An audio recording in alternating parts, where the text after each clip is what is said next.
Hello everyone, my name is Iva Molida and my study number 5, and today I am very excited to share my leisurely analysis for this midterm term assignment.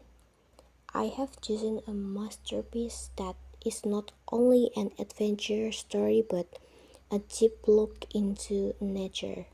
The Call of the Wild by Jack London, published back in 1903.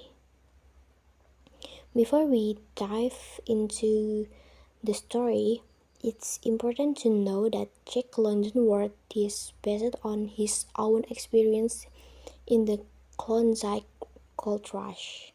This is why the story feels so real and brutal. In the plot summary, the story follows Buck, a heavy dog mix of Bernard and Scotch Collie.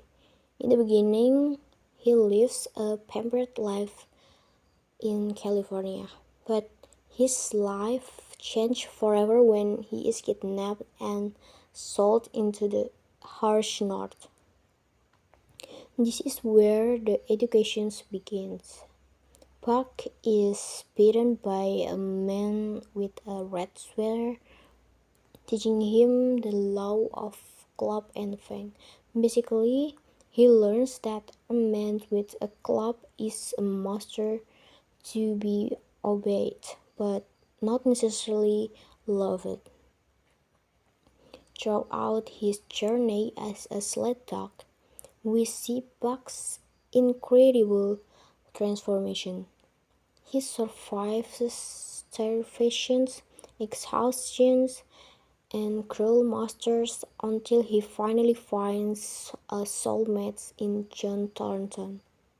However, after a tragic event where Thornton is killed, Buck finally answers the call and joins a wolf pack in the wild. Okay, next in the character analysis. Now let's talk about the characters. Buck is a fascinating protagonist. Even though he is an animal, London gives him human-like thoughts and emotions.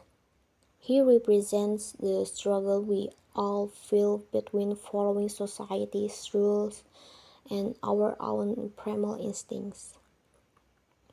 Then we have Spitz, Buck's first big rival.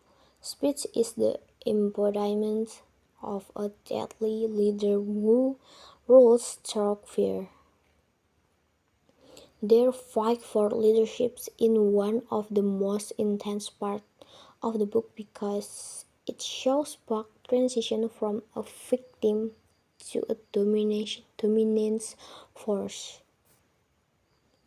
And of course, John Thornton. He represents the ideal human. His relationship with Buck shows us that even in a world governed by the law of the jungle, love and loyalty can still exist, even if only for a short time. The setting of the Yukon. Canada is almost a character itself. It is not just a place, it is an opponent.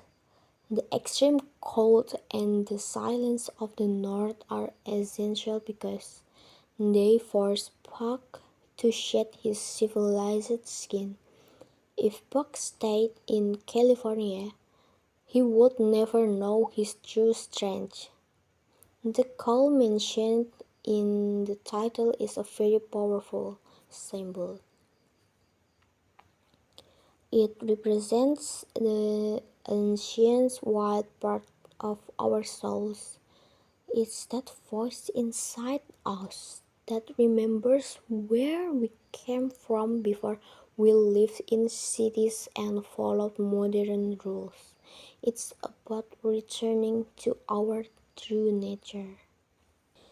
In the main them is atavism. The return to a central street. London shows that under enough pressure, the primitive self will always emerge. It's about the survival of the fittest. In the wild, there is no room for mercy or weakness. You either adapt or you perish.